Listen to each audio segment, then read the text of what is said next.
Start with introductions around the table. Jonathan, do you want to start? Sure. Good afternoon, Jonathan Garcia, Chief of Staff here at UPS. Aaron Pressberg, Senior Program Manager of Energy and Sustainability. Danny Cage, Student Representative to the Policy Committee. Haley Lowry, Board Member. Julia Brim-Edwards, Board Member. Jackson Weinberg, Student Representative to the Board. Herman Green, Board Member. Michelle Cross, Board Member. Liz Large, Contractor General Counsel. Rachel Lett, Paradigm Develop. Terry, and we can go on. Superintendent Communications Department.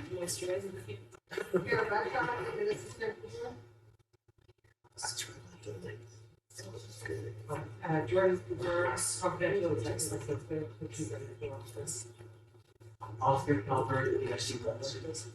Robin Brown, director of strategic partners. Great. Welcome, everyone. So we're going to just gently slide into the agenda with starting with our rescissions. Easy warm up. Liz, do you have anything you want, any comment you want to make about any of these? There are three. There's Rose Festival programs, appointment of teachers, and summer school, and none of them necessitate a policy, or we already have something in practice. I think that's correct. I don't think I need to break them apart individually as their questions. We're getting Mary, and she's remote too. Okay. The meeting's open, but I don't see Mary yet. Committee members, any questions or concerns about referring these to the full board for recommendation to rescind them? Not at all. No, for the World Festival. They're old and I'm guessing redundant. Not that there's anything wrong with that. I think we were in the 6th grade or something, or 5th grade when these were adopted. Ooh, we were aspiring to be Rose Festival princesses. Not I. Me neither. Okay, so everybody in support who's on the committee of sending these to the... Let's do it. Okay, I'm seeing nods around. Awesome, thank you, everybody. Then we have next on the agenda some policies that are currently in public comment. We have the integrated pest management policy, which was revised based on the sustainable business practice and climate policy that we passed, and then the diploma requirement policy, and then a number of rescissions. Have there been any, this is a question for either Rachel or Liz or Kara, any public comment on any of those? I'm not aware of any. Okay. May I ask a question about when their policy is open for a period of 21 days or whatever, where do those comments come in usually? Are they written? Are they through Let's Talk? Are they So there's directed to there's a staff? button on the policy page that Okay. I believe that has public comment is one way they come in. Other ways they come in is just we just, for example, just got one about a policy that we're going to consider later in this meeting from Representative Dexter. And some community members about.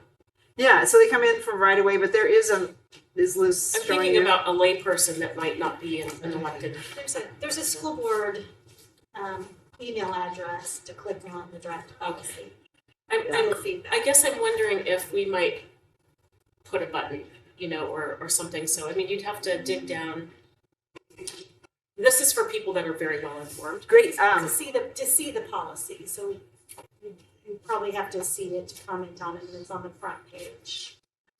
Right there. Right. Let's just imagine you're a mom with 2 kids and you're a single parent. You're like, Yeah, how many clicks through is important. and so I'm just asking, so we did identify where it is, but I'm wondering if we really want to hear from people, how to make it accessible. Yes, I think that's a great point. And I'm just looking at staff who, I don't know if this is, Like now she's asking us to put a button on a dang page. that's okay. Policy.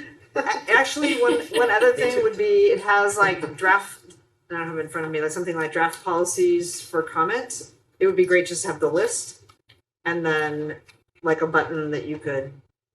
I'm just thinking Press of, if you I know want. it's not to create more work, but it's going to create more work for someone to put, to make when we have our policies open for a period, you know, to make it accessible for people that might not know where to look, to, you know,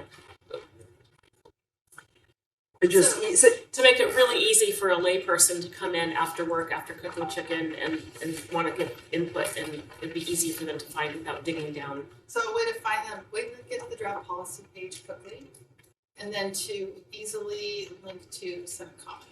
yeah, it would almost be like having this part of the agenda, like number 3, where you have the policy title, the link to the policy, and then you just had a button. I don't think we can do that with board book. I don't think we can do it with actual board book, but maybe we could put it on the board. On the board, yeah, No, that's what okay, already there is a, because you need to know how to get, I mean, I'm just thinking that a person coming off the street that has kids in PPS that wants to give comment, how do we make it accessible and easy for them? I don't feel it's so complicated. How do we make it very easy for them to find, Sure. you know, that's all I'm questioning. Yeah. Like, or even knowing how to get to the board book. I mean, I even have problems signing in sometimes. it's actually not on board books, it's just the PPS webpage. If you go to policies. The policies. And it says, we want your input, draft policies in the public comment period. So that's not board book. No. It's just on our policy page. It's pps.net/policies. So actually, if you just had the list and then a button, which I think is what you're talking about. So, because it's all about how many clicks it takes to get into something. Yes. I know, I'm a big fan of blinking red things, because that way they get attention. Whale lights. Buttons. Is there a staff person who wants to take that? Okay, great, thank you. Thank you. Thank you for the suggestion. But if you went there, you would see the policies. It just takes several clicks in, and there's not a button. But otherwise, they're all listed with links and everything. So maybe one click less, and then a send comments. So just to answer your question, Michelle, they come into the board office. They come into us individually. For instance, Representative Dexter. Yeah. Okay. So we haven't had any public comment that you're aware of. Okay. Any additional comments from committee members about any of the policies out for comment? All right. Then the next agenda item is the weapons, explosives, and firebombs. And this is The most exciting policy ever. pardon? This is the most excitingly named policy I know ever. it's about ready to get a lot more boring. I know, which is good. So just this has been on our agenda for several committee meetings, and just as a refresh, the legislature passed language or legislation that allows districts to prohibit individuals with concealed weapons permits from actually bringing their concealed weapons onto our school campuses. And in order for us to bring that prohibition into PPS, now that the laws change, we need to change our policy. And this is the policy that would allow for that, which it seemed like from the earlier discussions, there was no issue with anybody thinking that was a bad idea. The one issue we had was around the exceptions, and there are currently 2 exceptions that OSBA had presented. One was firearms under the control of law enforcement personnel, which there was a lot of discussion about that. And the second was a superintendent exception. So what we have today is a revised version of that would allow the superintendent to provide exceptions. And we had the discussion in committee about like what might those exceptions be, and under what circumstances. And there was a discussion with the security team and also district staff about what those could be. Some examples would be potentially our contracted non-school hours security services, but also things like the ATM armored car vehicle coming to BESC to do whatever they do with They got the money. put the money in and out. Or deliver, I guess deliver. Um, Yeah. So we really tightened up what the exception that the OSBA had was fairly broad. So this is like a written authorization. It has to relate to their district work, and that the district work requires it. So for example, say you had a job that required you to carry a firearm, but it wasn't district related, you wouldn't fit under the exemption. So it has to be related to your district work. And you have to be, district work on duty and in uniform and also in compliance with law and district policy. So it's tighter, but still provides some flexibility for those cases in which we need some flexibility. So that is language. I don't know, Liz, if you want to add anything or if that's Mary's. Mary's really been the one who's done the lion's share of the work on this. I don't know, Mary, do you have anything to add? I think Julia gave a good summary.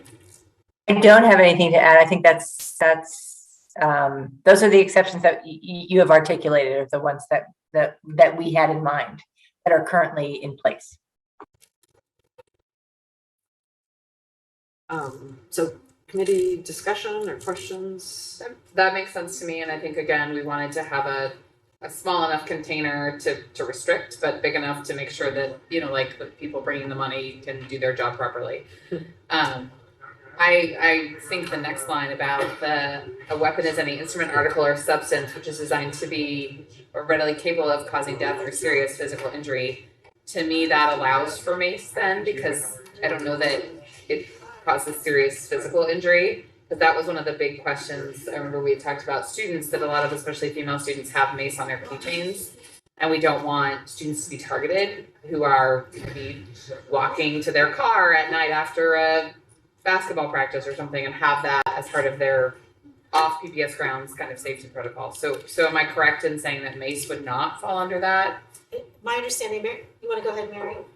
Yeah. So so in terms of what in the student handbook, we have articulated a couple of different designations. There's firearms, as it's been defined here, and then there are weapons that are also defined. But then there's also contraband. Mace would be in the contraband area of prohibited items on school campuses, because they can cause injury. And we've had a number of incidents where students in the midst of a fight have pulled out mace and used it against other students. And it is harmful and it causes injury. And so it is not allowed on campus. So, but we have Not under this policy. No. Okay, So but that's a separate issue that I think. It's a separate, yeah. Talk about. So I want to put that in the parking lot. So I appreciate. Right, no, but I think I appreciate you bringing yeah. it up, that so for purposes of this policy, it wouldn't prohibit or allow, it's just not. Yeah. So, It's prohibited in other places, but not in this policy. yeah, so I think, it's a great conversation to have, also. But not today Yeah, in this so form, right? I would just. But I just wanted to make sure that this policy didn't. No, and Yeah. I'm glad you raised that, because that was my oversight by not bringing that up. But we will put that not in the parking lot, because that implies it stays there. But we have an active list of issues to bring up, so I appreciate you bringing up one that. Well, mace or any like personal protective. Yeah. I mean, mace isn't the only thing. I guess my concern, it's not really a concern, it's just really a question, but the readily capable of causing death or serious physical injury, kind of like who decides if it is capable or readily capable of causing injury? Just because I've seen like this added to policies and then it's used to kind of like get people who are not intending to use it as this, but as a way to like get people in trouble for certain things. It's like that knitting needle. Yeah. Or that piece of wood Ooh. from shop class that you're bringing to your locker. Michelle's biceps. They're registered. So we were hoping to get to add some clarity to it by the designed to be, the and the readily capable. I mean, for example, we went back and forth. This was a difficult. It is difficult to kind of discern, because looking at some of the exceptions for example, the CTE, the Culinary Institute, there are knives used all the time.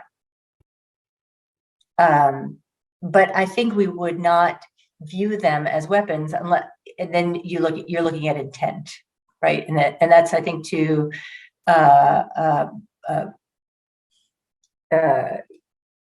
Herman Green's concern about the pencil, right? It's not designed for that.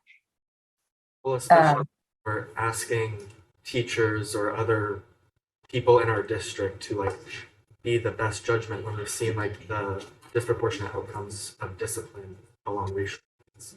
So we're So when we're looking, yeah.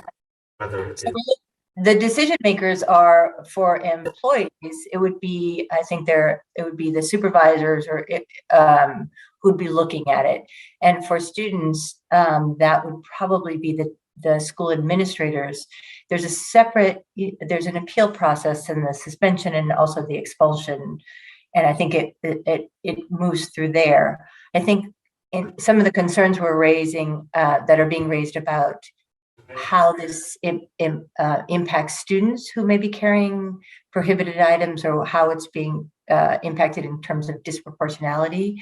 I think we can look at, and we are getting ready to look at the student handbook again, and I think that's a really great place to look at it. I think also there are other policies in play that are trying to address those very issues.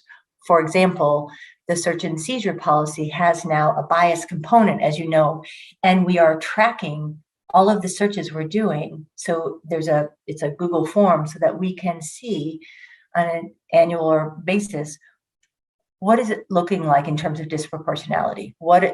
And so we're trying to get it in other ways. I think it's a really complicated issue to try to unpack, and I don't know that one policy will do it, but I've been trying to look at other districts around the same issue, because it's obviously like a nationwide issue about like, it's kind of ambiguous. It's up to like the individual person to decide like, is this readily capable?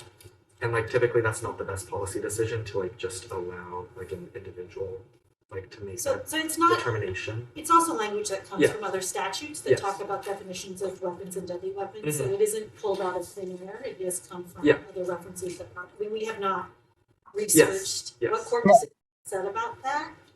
But I also think there are process protections inside.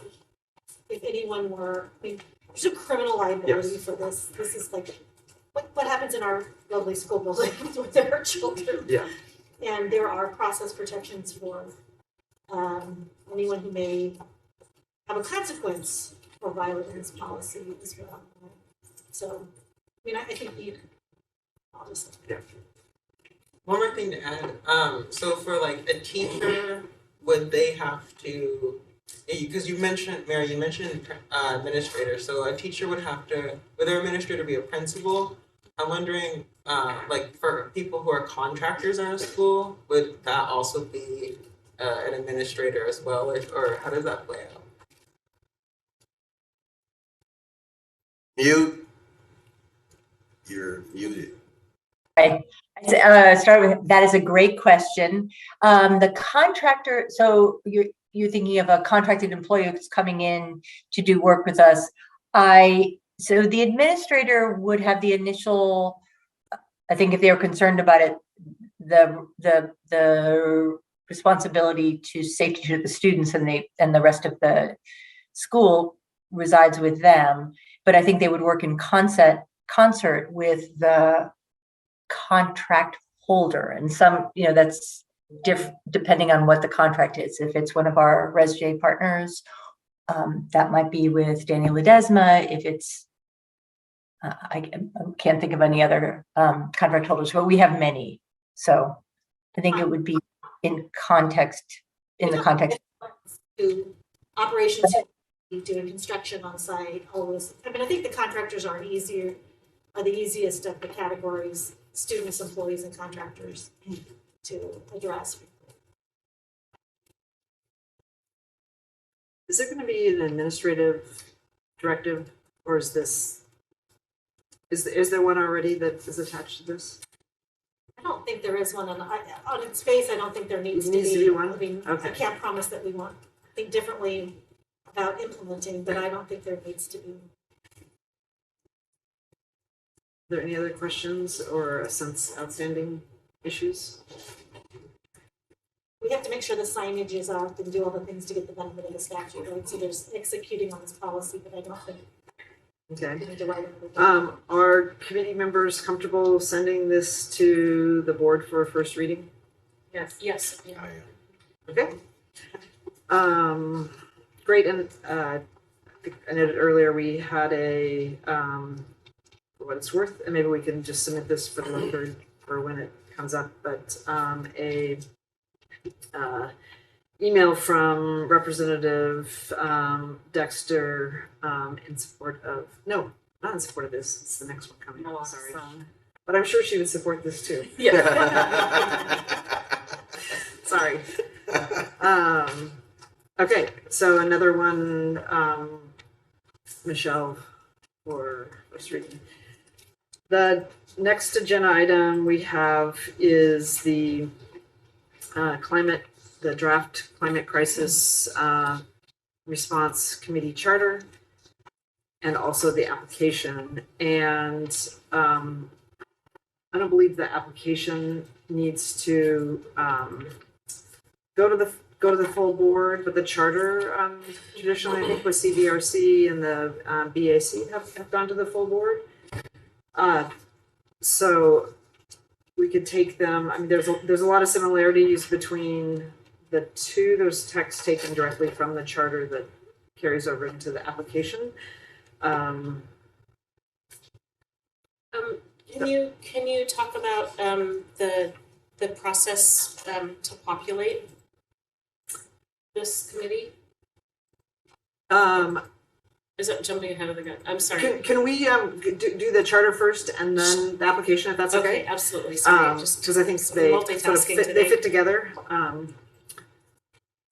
Erin, do you want to provide any sort of overview of the charter? And you provided the first draft. Thank you.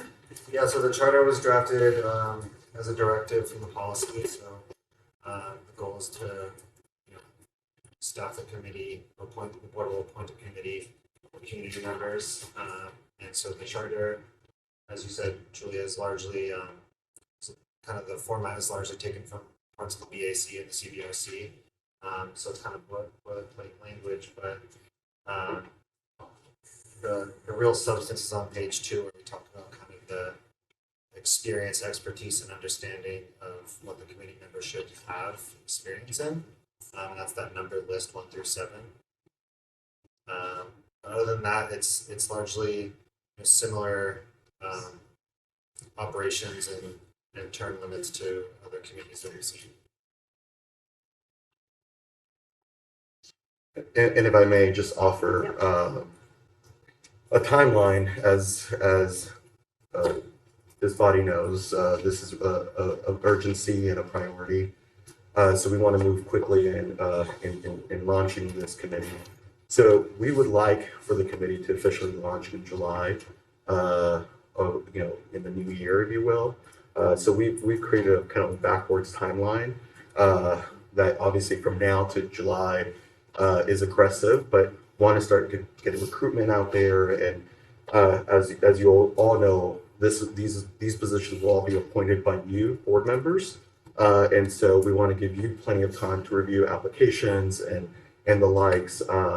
So today, we're presenting this charter and in hopes that we get feedback so we can be able to finalize and really begin the process of recruiting, because as you know, it's not going to just be sending out an email. It's going to be having to work very specifically with organizations and partners, particularly because I personally appreciate that in the policy, there's a directive of this being majority communities of color or people of color. And so, the intentionality that's going to need to happen on behalf of staff for your benefit. Again, ultimately, you're the ones picking the committee.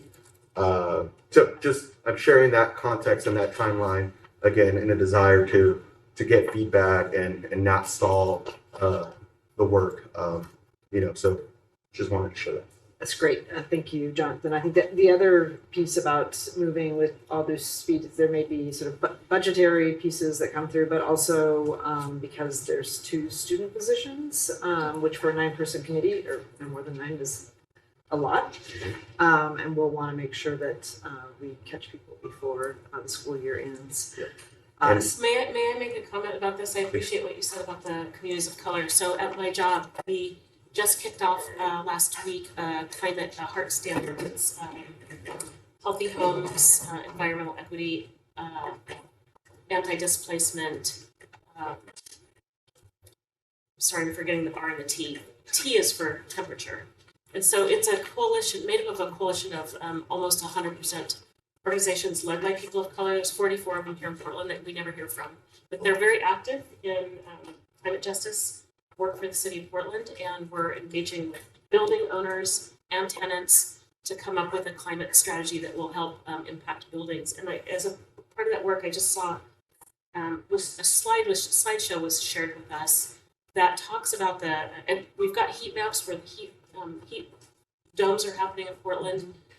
We've got heat maps interspersed with census data, so we know the income levels of the people experiencing the heat. And so we have, pictures to back up the fact that we need to have people of color in the room that are environmentalists that are climate justice. So I don't see, number 1 in the requirements says, talks about climate justice, disproportionate impacts, but I think what I'd like to see is lived experience, the storytelling around, watching seniors, try to figure out what to do when didn't have air conditioners last summer.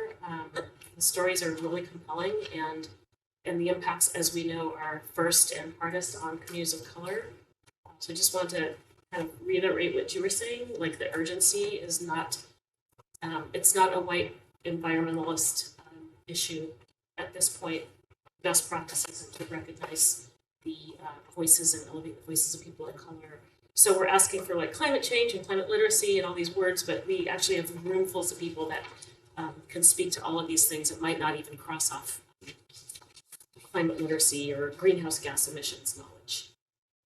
And I think that speaks to what I remember you said earlier, Jonathan, about how people have, our communities have experience in all these things, but don't know all the technical terms. Yes. So many different people know, like our indigenous communities know land sovereignty, and yet people may not even be able to say land sovereignty. Mm-hmm. That's the truth. And just an additional update on from a staff perspective, we are in the final round of hiring or interviewing for the advisor on climate justice. So our climate justice committee, our external partners, are doing a round of interviews. So it's important to hear directly from them, who they're going to work with, who they're going to close.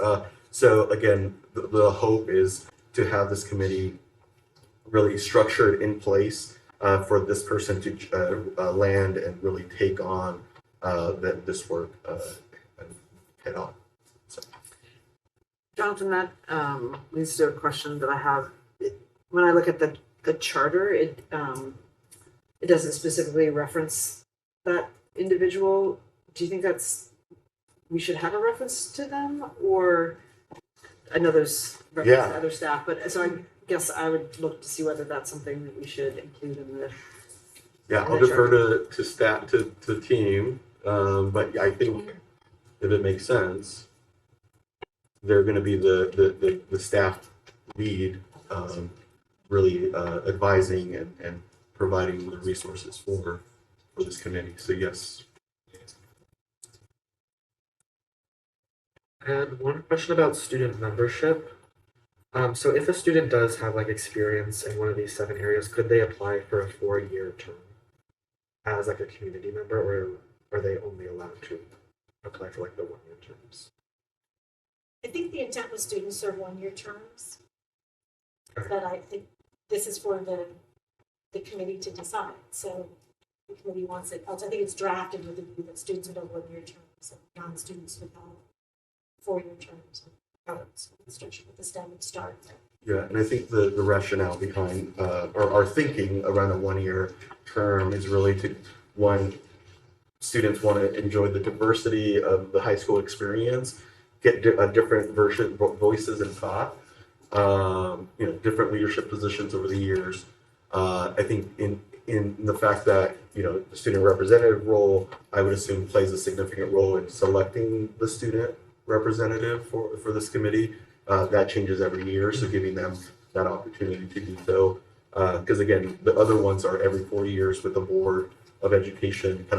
They'll be kind of on that cycle as they're getting elected and getting off because of does that make sense? Yeah, so I love that there's the 2 people who rotate every year, but what if there was a 3rd person who had like been working for, say, a climate justice nonprofit? Could they then apply for 4 years if they are currently a student? So I think your question to me is, what does the current language Yes. mean? And I'm answering that. I think the question for the committee is, do you want it to be able to do that? I would say yes. The language. Yeah, so here's just my I have my thoughts is that a 4-year term would assume, so say if a student were leaving Portland upon graduation, that they need to start their 4-year term their freshman year or younger, to be able to serve out the entire term.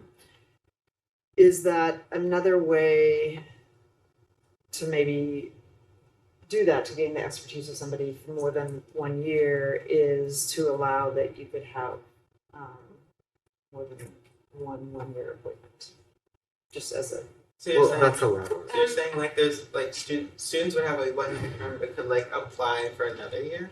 Well, I'm throwing that out as an Yeah. option. I would think. Yeah, I mean, I think that the language allows for that, or like if a student has served as a student member, but then they're coming back as a community member, they can then apply for that. But it's then up to the committee whether or not they want to accept the application. So I think my reading of the charter is that it allows enough room for those kinds of scenarios. It doesn't prevent them. But then the committee does have the discernment to decide who's on the committee or the board or whoever decides. Well, I am in favor of a 1-year term or the flexibility that we read about in the charter, because this is considered, climate literacy would be considered a job of the future. And so I would want to see that, more students have more opportunity. Right now, there's a ton of work happening all over the city, lots of different partners, from foundations to city and Multnomah County and workforce development and the utilities, by the way, Northwest Natural, PGE, Pacific Power, all focused on workforce development, and anywhere from a 2-year, let's say you don't want to go to college, 2-year, 4-year, whatever, up to engineering. All of those jobs will need to be filled. And to provide, I think this committee would provide opportunity for maybe underrepresented students to serve for a year and gain the language and the network and the exposure to adults, and to have somebody in place for the whole 4 years, I think might keep other students out of the opportunity to learn about the language of, as we read in this list of all of these requirements about like climate, environmental justice, climate change, and climate literacy, to provide more students the opportunity to get the language that they will need in their jobs, their careers, I should say. And then we could leave it to like, if they serve 1 term and they like it, it could be a possibility of serving another term. Because then 2 years, there's like 2 years and 4 years feels a lot differently. Well, it's a coveted thing. If there's only 2 spots, Well, they wouldn't be applying for those 2 spots. There'd still be the 2 students. They would hold a community member, but they would be The a third, student. okay. So. And again, I think we'll see what the applications look like, it'll be up to the board, but again, this language provides the flexibility for that, but also the flexibility for the board to then say, we wanna have a diversity of different voices, so. Yeah. Just cause you're on the committee doesn't guarantee that you'll be on again, but it doesn't say you can't. Yeah, also, to serve 4 years, I mean, we could have kindergartners serve on here. It doesn't say they have to be high schoolers. We're students. I'm just throwing it out. That would be really Yeah. fun, actually. So I just also want to say that the language that we're using around this is technically correct language. It's also potentially off-putting to people that don't have a gateway into environmentalism, and so there are also efforts going on just with the utilities, again, with where I work in Multnomah County, different foundations around town to provide like a gateway into environmentalism, whether that's summer camps where you're learning about nature. And so anyway, maybe I want us to be careful about how we're recruiting too, because we know that the image of the polar bear, like on a shrinking ice floe, that appeals to environmentalists. It doesn't appeal to people of color. It's like, so there's a polar bear floating around on an ice floe. But people of color have an entry into environmentalism through the love of nature and through economics. Like if your energy bill is too high for your income, that's real. That impacts your family. No. So I just want us to be really careful. The language that we use can be either welcoming and inclusive, or it can be off-putting and somewhat exclusive. And it's just something I'm looking at my own job right now. What words are we using to get more diversity? Yeah, great point. This is all coded. So I'm going to just go back for a moment to the 1 year versus the student issue. I'm going to suggest that the sentence student members will be appointed to a 1 year term just be moved to the sentence before, so that we're clear that if the choice were made, a student could be appointed to more than 1 term, if that were the choice. It's a minor change. So to your point, Director DePass, one of the questions that I would ask for you is, do you have some recommendations on how to, in ways in which this could be more accessible, or is it that we have maybe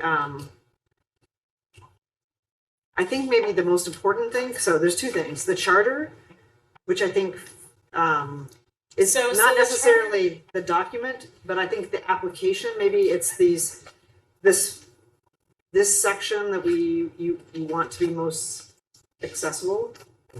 Yeah, to start toggling back and forth because I don't have it printed out. So I'm trying to save paper because I'm a really good environmentalist. Not Oscar. He hates trees. That's okay. Yeah, There's somebody no besides me. judgment. So I would like to give some input on the language in the chart in the application. And I see the bullet points here, just to make sure that we're using language that will draw people in, not push them back.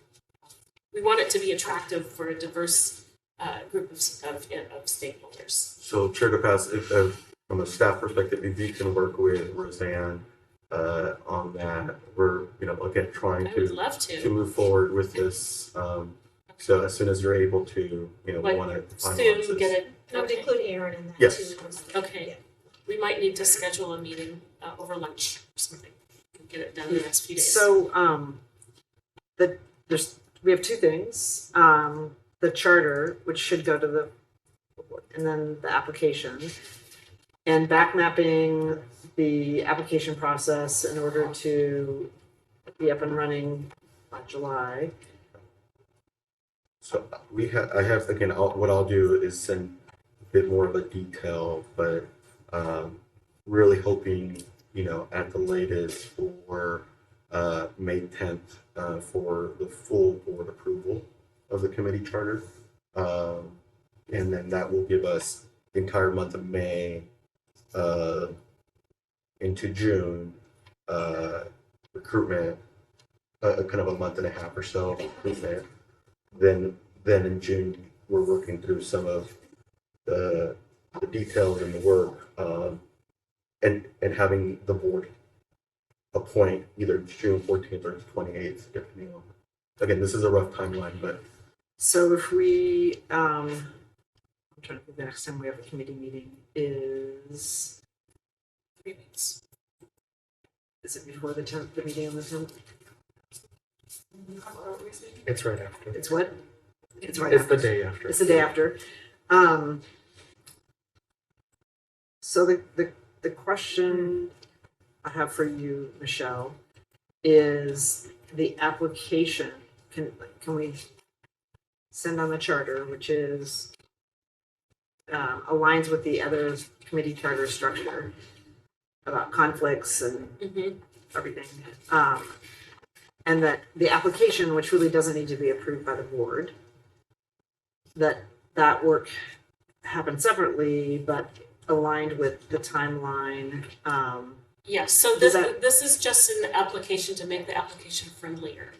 Yes, but are you okay with that? So we send Yes. we send the charter on to the full board, so Absolutely. it meets the deadline, and then there's a separate, because I do think most people, what they will see is, I mean, this right here, which is sort of a summary of the charter, but we can make it in, I think, laypersons, and it's easier to access, more accessible. Does that work? Yep.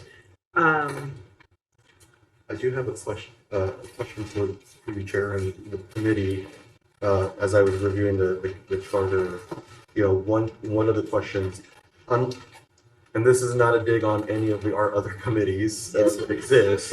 Yes, it is. But this is going to attract, I think, more candidates or more interested parties than we have space for, right? And so again, what is clear in the policy is that this is a board appointment, and so I want to. We don't have to talk about it now, but I do want to be.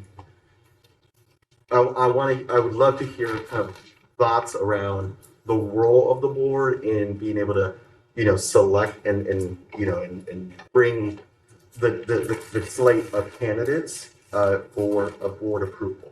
Yeah, I think that's an excellent point. I think we should, and I'm sure Director Pass has something like this, some sort of matrix or like scoring criteria of like what we're looking for on the committee. There's obviously within the policy itself some requirements, but that we could have that so that and I think you used a similar process for the PAC. Yes, Yeah. we did. We had a really nice process. It resulted in a very diverse slate of participants. So maybe in Really addition proud of to the applicant, the application review, maybe come up with some suggestions for waiting. exactly. And also to think about like students might not necessarily have like the professional experience that we're saying they should have in certain areas. Nobody does except people from like Climate Oregon and Which is why I like the idea of like storytelling as like or lived experience in relation to Yes. crisis. I mean, We included the that city somewhere. offers a free transportation class for the last 28 years. It's had the same instructor. It's had the same, mostly like white bicyclists in the class. And they had to do a whole change management thing to get, they got a woman of color to teach the class. They actually gave women a little bit of extra weight because they weren't getting women for 28 years in the class. Occasionally a neighbor would slip in. Anyway, so I think if we're actively looking at who's represented and how they that we'll end up with a strong Okay, so slate of you people. I just had, Go ahead, I just had an idea, especially when you talked about how to make things more attractive to people. Would it be possible for us to create a separate application for students? I know if an application said student something, that's where I'm gonna like zero in Yeah, on versus it has like all these fancy things. I'm like, ugh. right. Yeah, that's a good idea. So, just the application would be like student application, but maybe have the same Yeah. information. And maybe like using a different font than like Times New Roman. It's such a adult. Let's put it on Instagram. When my English teacher's bad, I'm like, Who wants to do a TikTok earth-friendly video with me? I think that's a great idea. So, Danny, do you want to be like appointed to this subgroup to do that? Also, it'd be great to have input on to is there different criteria for the students serving? I don't know that. No, I mean different criteria in terms of like But I mean, like the application doesn't need like for students. It's not going to need like. I'm just like looking through. I don't think it's going to need like 50% of the fancy words that we pick. okay, What's great. your procurement experience? Yeah, it's. So I think you're going to help make a student-friendly, attractive application that would have some of the same information. I mean, we need to collect some of the same information, but make it more appealing. Maybe we can talk about interest rather than experience or something. Yeah, Okay. I like that. What's your interest? Or I know for some of our applications, we just say, ask what's your background? How did you get interested in climate change? And then you get a story.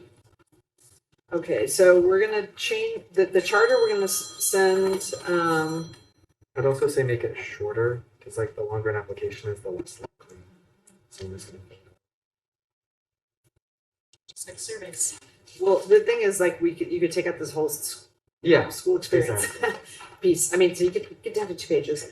So just in terms of next steps, Michelle will be sending this to the May 10th board, the charter for approval. Yes, okay. Um, And so we will, As is, just I'm gonna ask, We're gonna move that sentence. pardon? move the. Just move the sentence. The sentence. But also, whether Jonathan wants to add, and to me, this is like more administrative, add a reference to the climate advisor.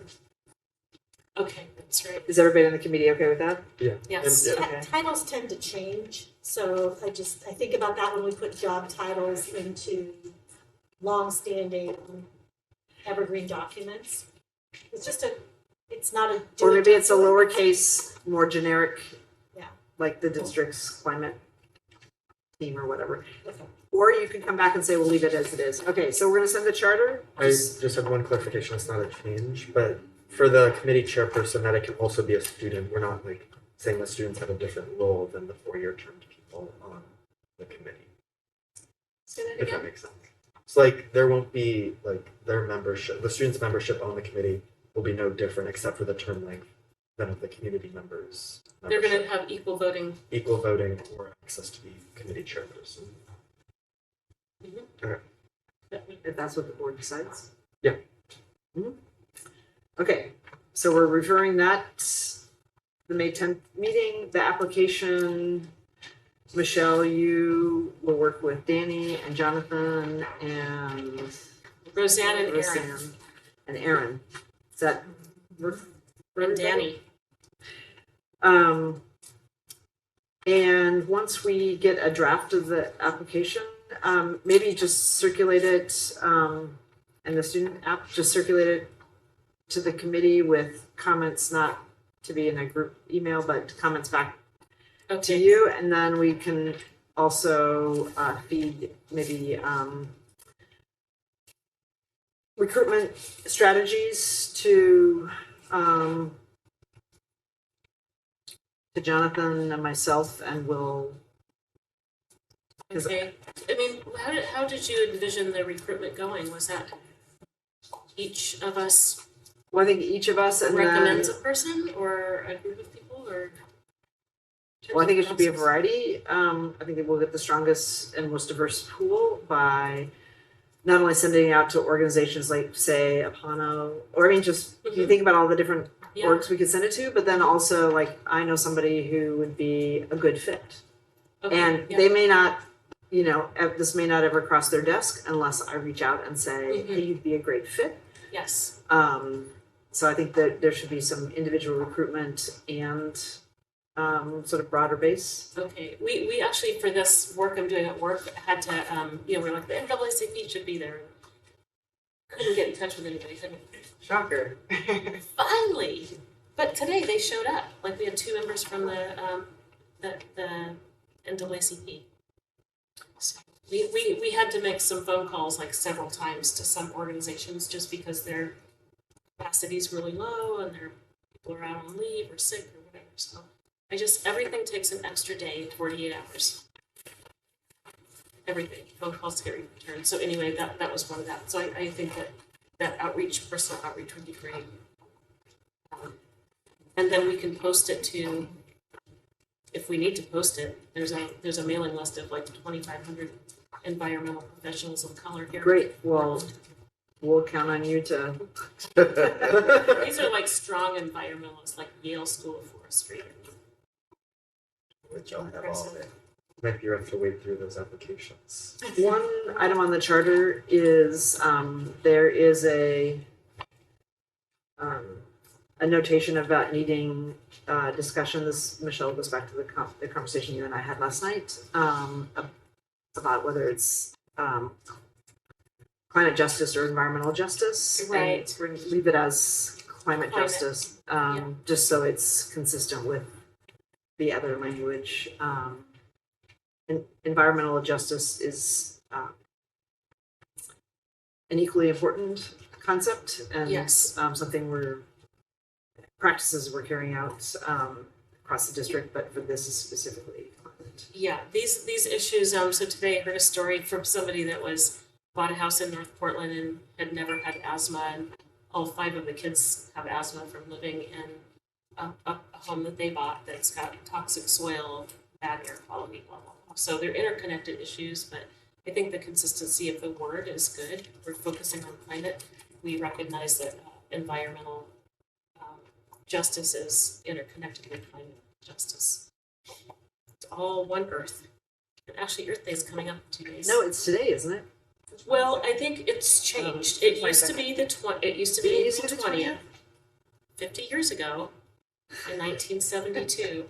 52 years ago, I think, 1970. Why But did it now change? it's on Friday, the 22nd. I don't know who made the decision or why that is. It's more fun. It has changed since during our lifetime.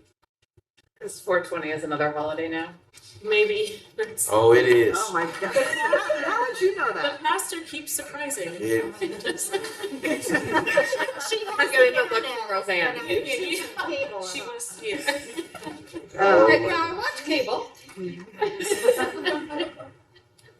Everybody be letting me know. Roseanne, from a staff perspective, will you make sure that the applicant sub-work group is, okay. For high schoolers, it is.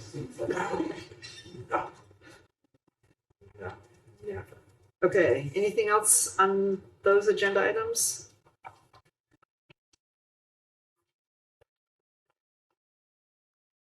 The district student council. So as background, we all know we approved some revisions to the policy of the district student council. And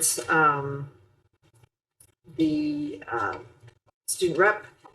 And one of those revisions is that the board would approve the district student council bylaws.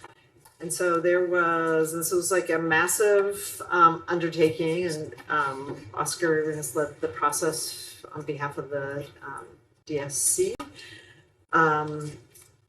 And I've also had a conversation with the DSC. There's been many conversations with staff around this, and I want to thank the Office of the General Counsel and the staff lawyers for looking at this and really and getting the bylaws consistent with policy, law, and working with the students to create a framework for good, effective and efficient decision making that creates a level playing field for all the members.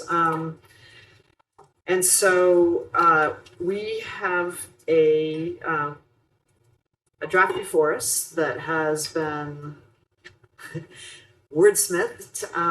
And again, I want to thank Oscar for your work with that.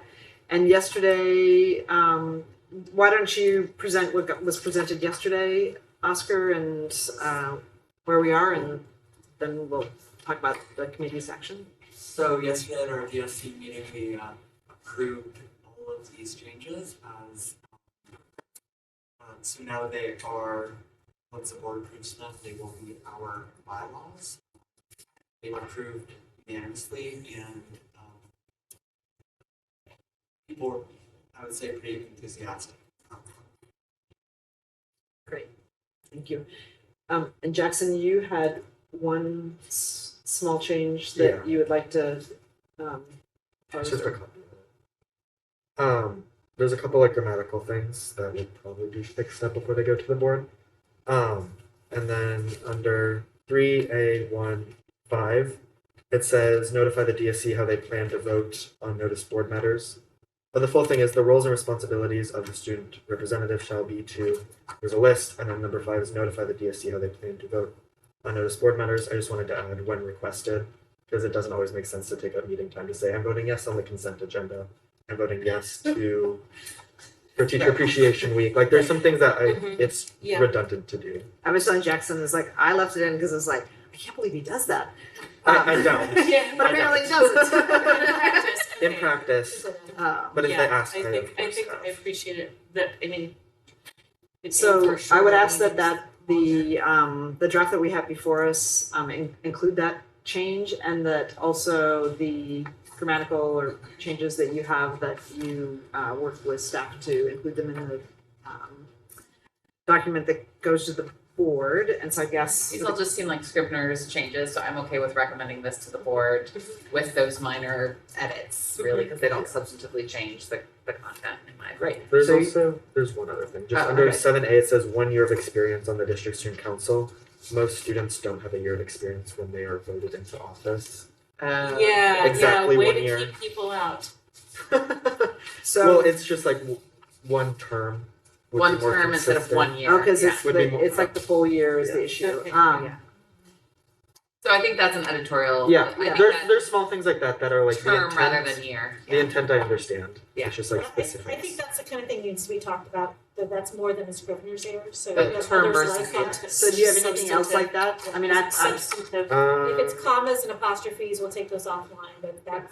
I think I'm okay with changing it to term rather than year. Yeah, there's Yeah. one other under voting for positions. We have 2 positions listed. The position we don't have listed is communications director. That might have been on purpose. I just wasn't aware. It's under 10AI. Oscar, was that intentional, or That was not intentional. so should we add that? Yes.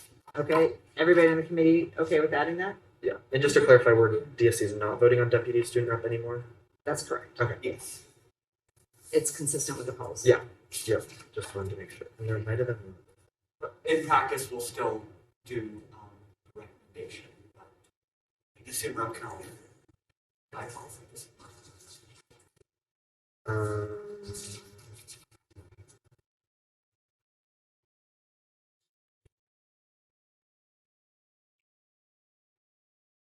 I think that's it. Just voting on board matters isn't exactly clear to me what that would be. Maybe just an example of what that I'm would sorry, be. what number? 10A. 2. Okay. So does the DSC take a vote on, like they have a mini board meeting where they vote on all the matters before the school board? No. Because that's what I read that as. So I read it as like something comes up that's of interest to the students, say school resource officers. Yeah. That there could be, like the district student council could take a position like, That's we how I read it feel as strongly well. as a Okay. district, like you separately have your own Yeah. vote, a student rep does, but that it may be, like, we as a council want to weigh in on something. I'm fine with leaving it, just typically we've used resolutions for that, because typically there's a statement along with it. I'm fine leaving it, I just don't know if it would actually be utilized. I think it's just another kind of thing that I don't want to say can add it to our arsenal, but like just another example of something we can. You could do that if you Yes. wanted to. I think it would be, I think one of the things about this is that this is gonna live on past you, so when there are people reading this that don't know that, it might be clear to say, when the DSC chooses, they may vote on board matters or vote on resolutions. Just so that that's clear. Yeah, I like that edit too, for clarity. Because the other thing I might read into this is that you all vote and then Jackson has to vote however you all vote, which is not the case. So that might help clarify. Did you get that edit, No. Liz? You can I repeat understand that. the concept, I don't understand exactly where you want it. Yeah, but the question is, so voting on a board matter, I would just put it after the underlying part and say,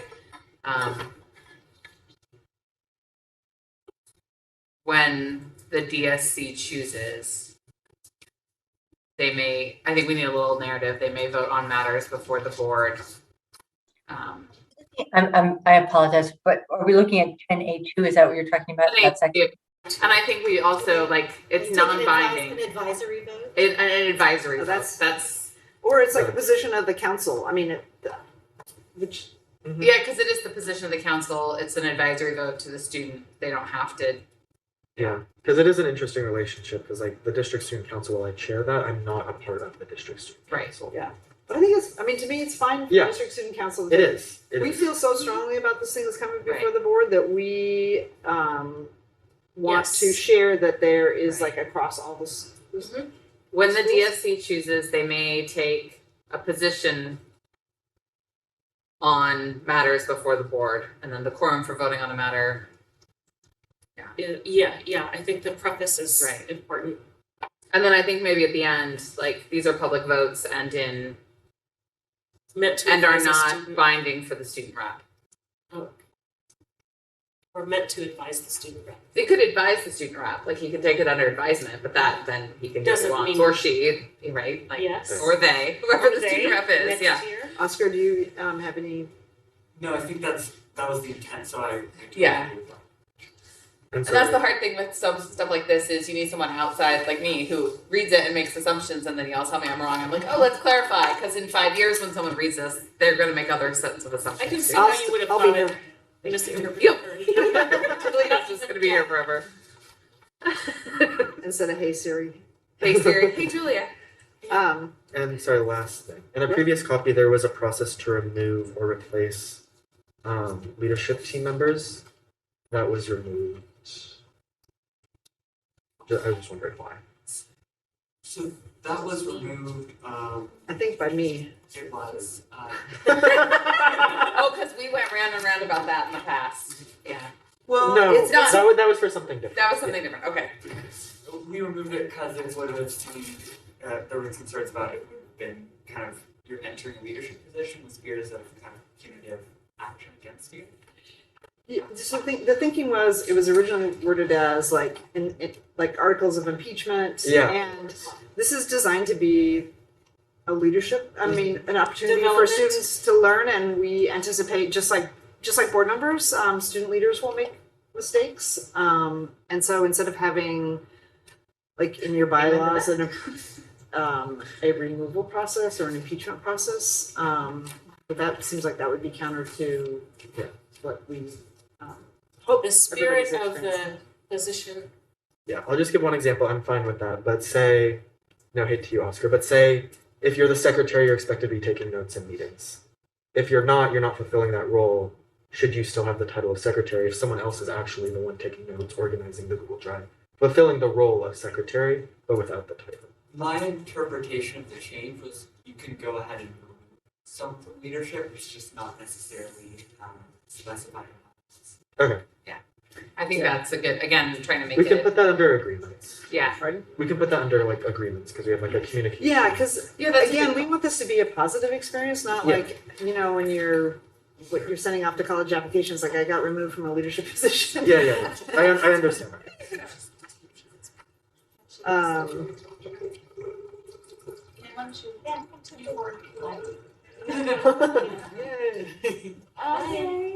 Start in the sky. It also might be helpful to have a definition of who is on the leadership team. Because that's missing. It just says, like, under each of the positions, it just says, set DSC meeting agendas with the rest of the leadership team. That was at one point in here. It was. Aren't the positions under 3 the definition of leadership? It's just leadership positions, so if we could change it to like leadership team positions, Where is that under?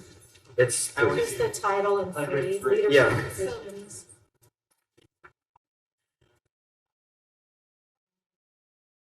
sorry if this is like really small, but like No, let's get it right, Do it. because it's not gonna, Yeah. I mean, hopefully this will, so would it Did just the be? DSC talk about this stuff yesterday too?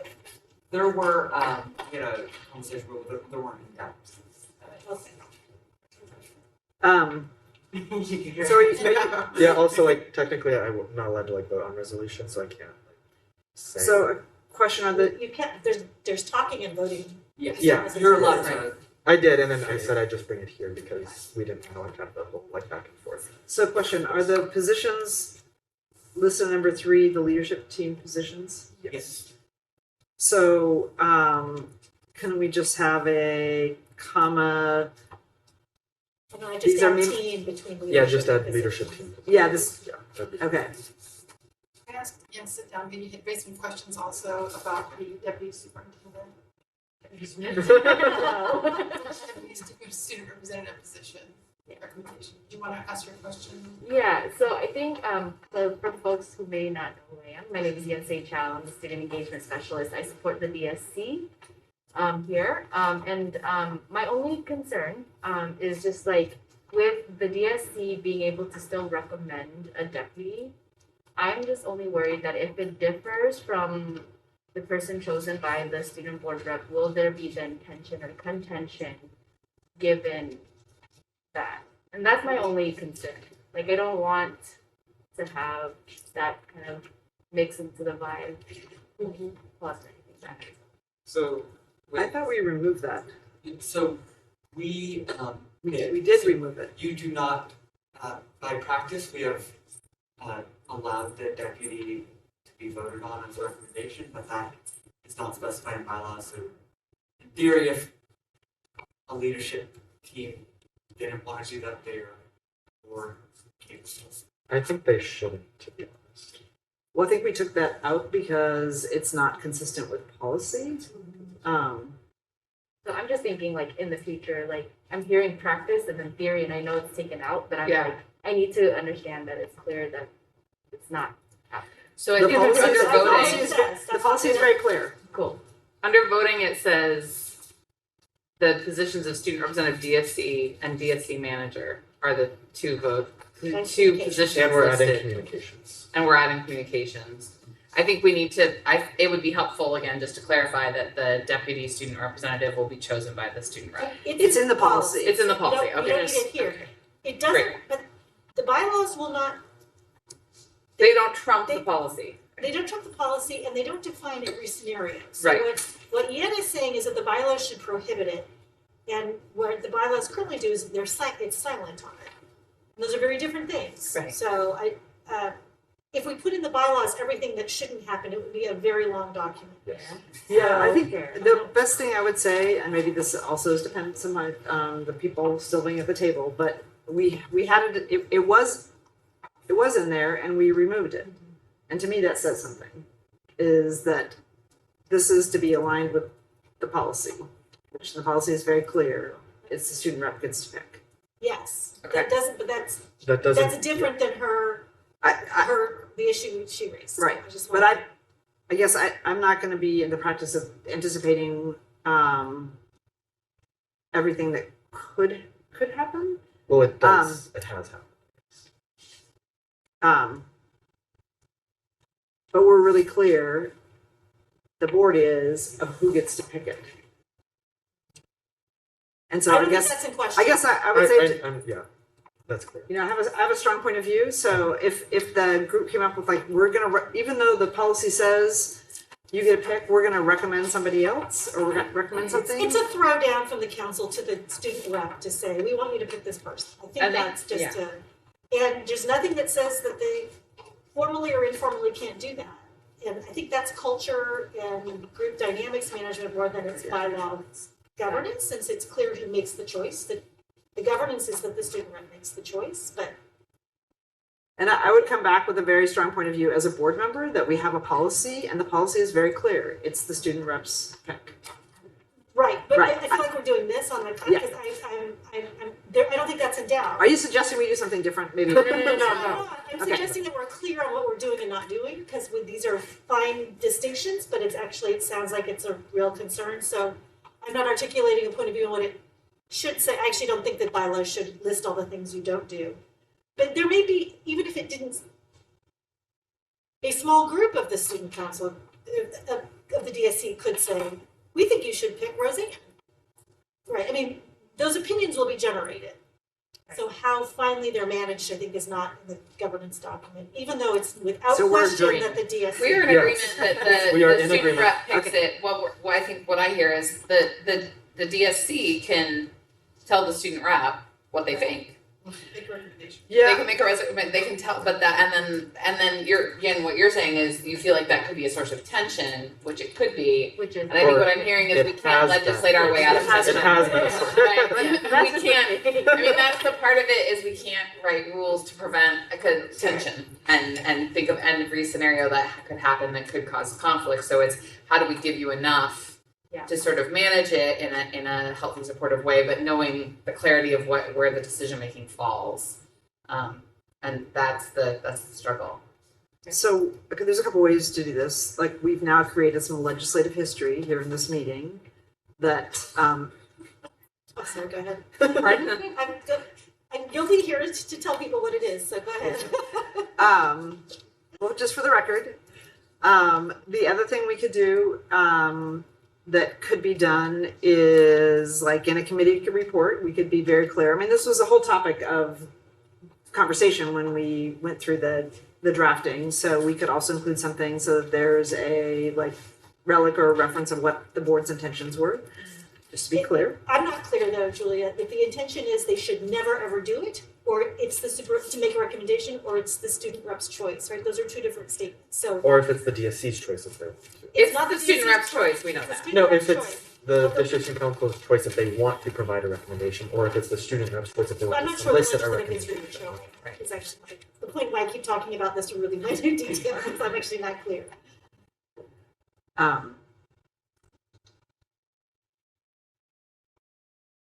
Well, I think it's like for me, it's sort of irrelevant. Like they can do it or not, but it's like it's the student rep's choice. And to me, that's what the policy says. That's what the bylaws say.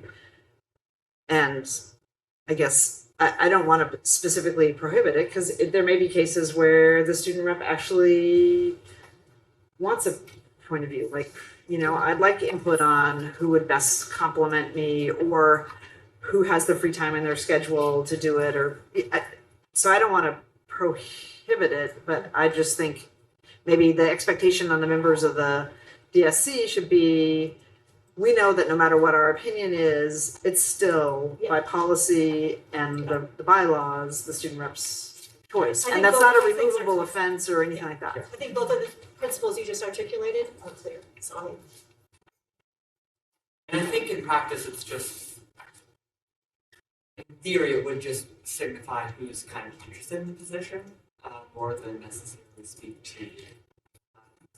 Well, maybe that's a different thing because in your practices, you know, if people who are interested, it should be, this is when the pick's going to be made. If you're interested, let the student rep know. And I think that's totally doable. Does that answer your Yeah.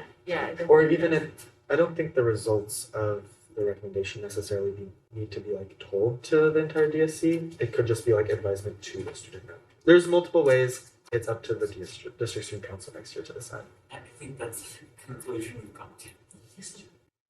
I'm sorry, I have another question. I'm sorry. The language it says is the district student council may also meet for a summer session between the July 1st beginning of the fiscal year and the first day of high school for most schools. Who makes the determination if they will be meeting? So if that determination would be made by either the leadership team or the student representative, the leadership team's not in place. But we use the language may because originally it said they will. This kind of allows there to be flexibility on if there's an interest, there can be, but if there is an interest.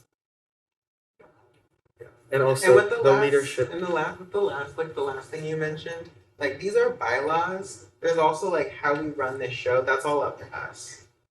Well, that's within the bylaws and everything, but how we function and operate, that's like our culture and everything. I had a question about the summer one as well, mostly because it requires a staff person to be there, and so, and just in terms of, would this person be like the situation is right now, would that person be involved in decision making or planning, if there's a summer session? So I think we wanted to leave, we changed it from will to may, to the flexibility, and I think that would be something. In practice, yes, it should. Yes. And also to clarify, the leadership team will not serve. There will not be a leadership team during the summer session. It will only be the student. Yeah. So they will be the ones setting the agenda during the summer. And did you have is there anything else that needs clarity or? Nope, I'm starting to really understand how bylaws and policies work and how there's some negotiation, how it operationalizes, but yeah. Okay. So we're ready to send these to the full board, and Michelle, it seems like this would be something that would be a consent agenda item versus a separate agenda item. I think I'm okay with putting it on consent. We could do it if we're okay here on the next May 10th. Do you want us to send you the amended document before it goes to the board? Do we need it? Sure. Yes, please. The few amendments that we've talked about, that'd be great.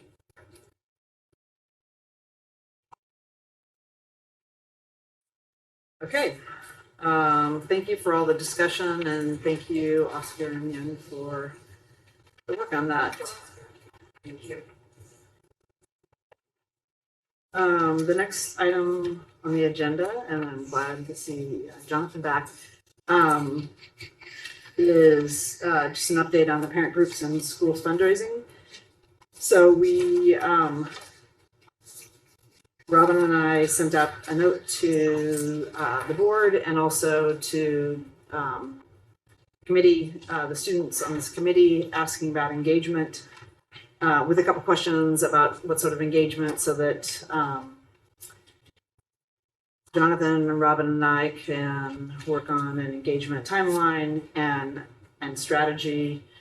And so I want to thank, and I'll note for the record that Director Lowry got hers in first, because I know she likes getting those points. Here's my deal. My self-accountability is I know that I'm an over-promiser, under-deliverer. Like I over-promise and under-deliver. And so it's important to me when someone asks me of something like, hey, could you respond to this, that I do it.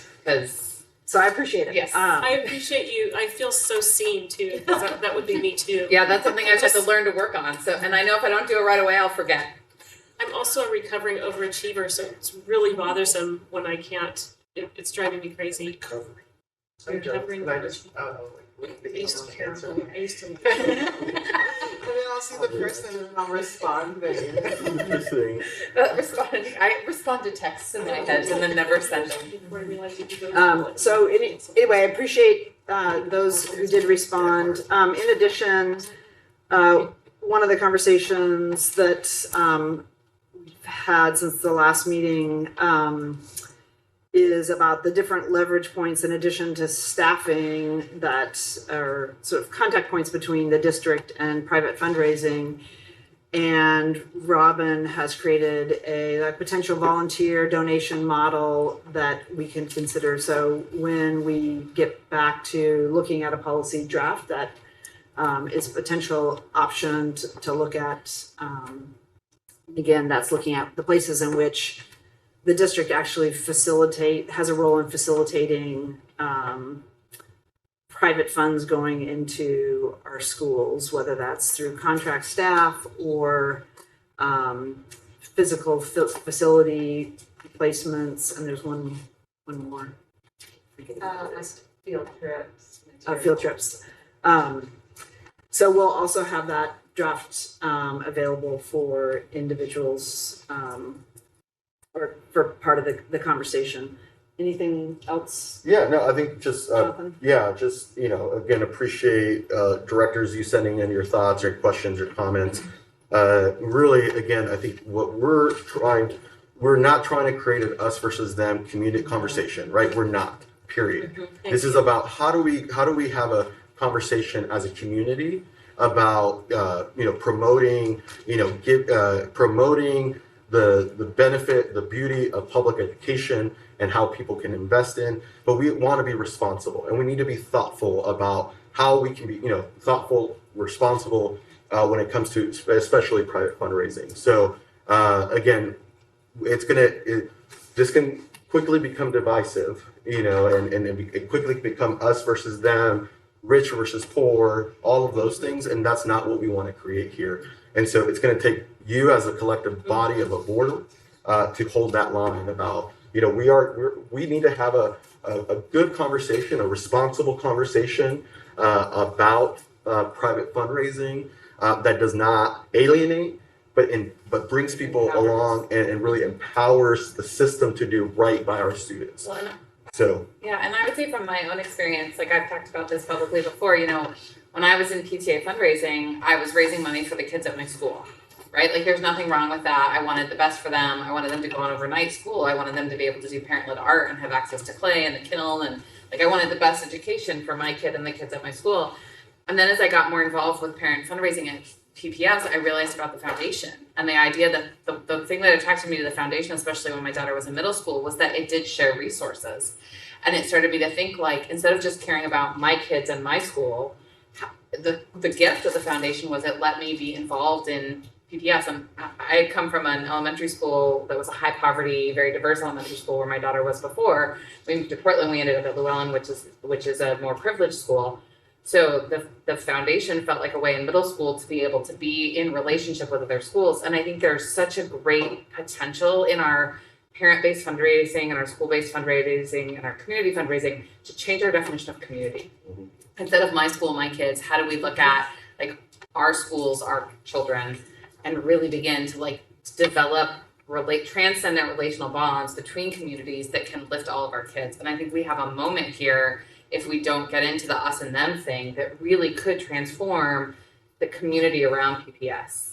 And after last night's board meeting, I walked away feeling like we're locked in all these places of tension with community. And it would be really great if we could find a way to like harness this energy and passion for children in a way that like could make a huge difference. And Seattle has done some really interesting things to more or less success. And this is a nationwide issue around equity and fundraising. And it would be really great if PPS could be leaders in how do we create community and leverage our strengths in ways that are empowering for all parents and all community members. And I think that that's something we really can do. I sit on the Fund for PPS board, and the people on that board are incredible thought leaders. And I'm really excited to see how some of their thinking about fundraising can translate into some of what we're doing with our school-based and community-based fundraising. I want to just appreciate you also for saying the divisiveness is actually not effective. And you know, the pandemic has just, there's so much us versus them out right now. It's not effective. Yeah. It's just a fight, and you don't, you know, everybody. It's a lose-lose proposition. John Powell was here in town this week, and he talked about breaking down structures. Do you actually break the system? No, but you can improve on the system, and it doesn't involve tearing down what's good about what's working. And I think that if we can solve this in Portland, I'm very motivated, very competitive. When I'm thinking about Haley's, she knows this already, but I'm competitive. I want to be an example for how we, in the whitest city in America of its size, solving this inequity and being like very honest with ourselves, holding ourselves accountable, bringing in stakeholders that we have not heard from, and doing it as a community, not an us versus them. And I just want to appreciate, you know, I wasn't here at the last committee meeting, and you know, have had good conversations with Chair Brim Edwards about how to move this forward in a positive, constructive way. Again, that addresses and our role as stewards, as stewards of a really thoughtful community conversation, right? And I think to just appreciate, you know, that we want to move forward. We want to move forward in a determined, you know, a way that brings us together as we reform fundraising. And I would say the thing. Hey, Jonathan, this is Amy. I just want to. I think someone else was starting to speak too. I'm not sure who that was. Sorry.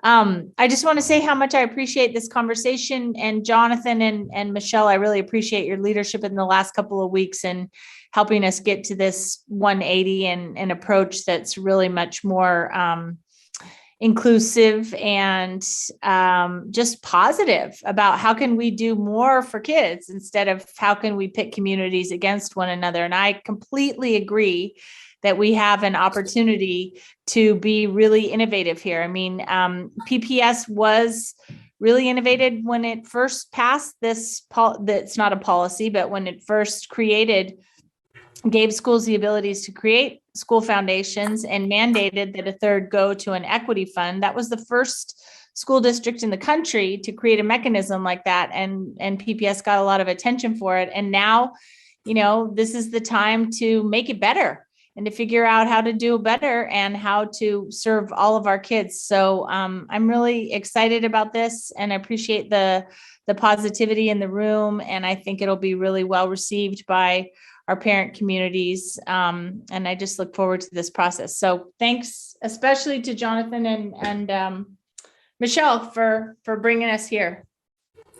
Director Lowry, did you say? No, I'm good.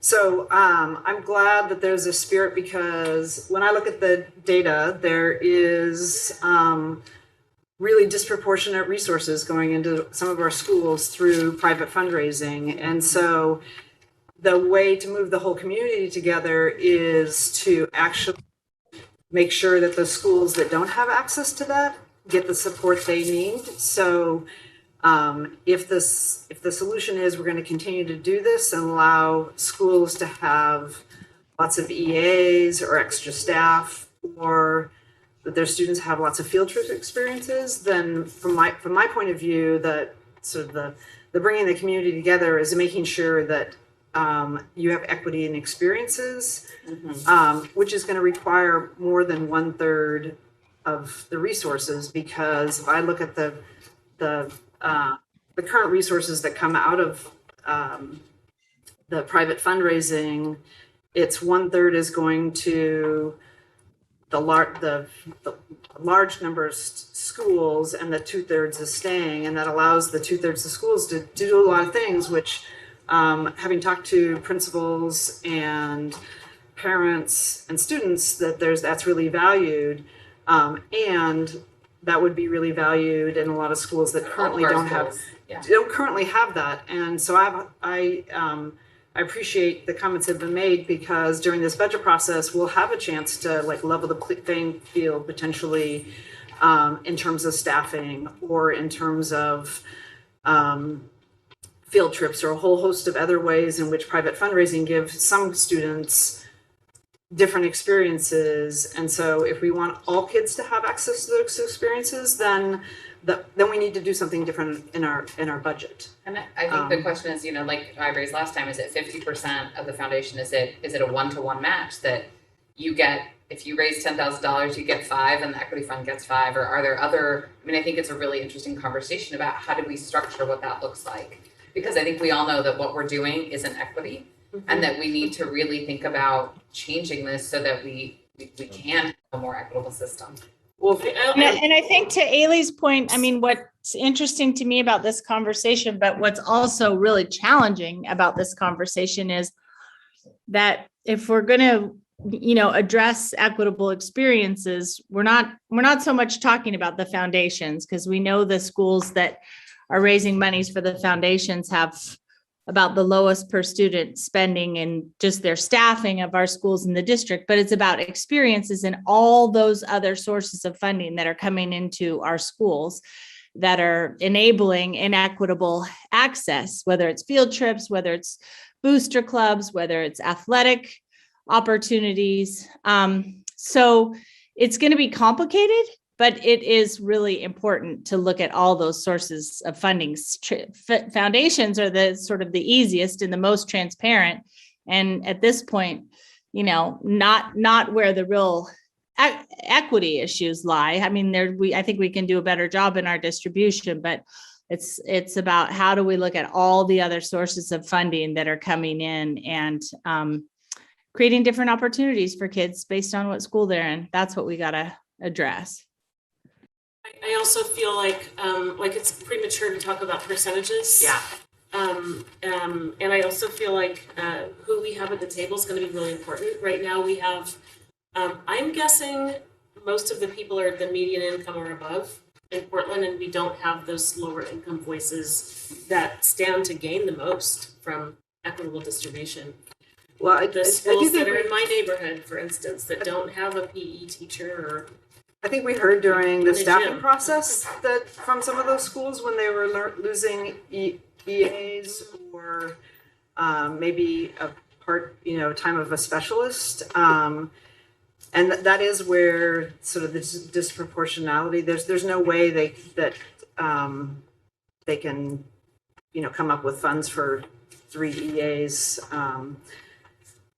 So I welcome the conversation, and I appreciate again the board members who provided feedback in terms of the engagement process.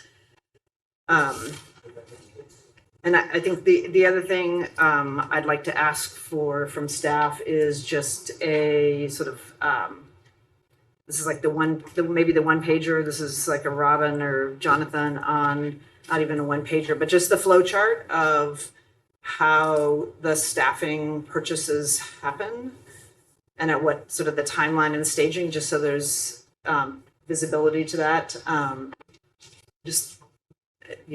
Part of it's in the budget book, some of it's not, but to understand when that's happening. And I know that the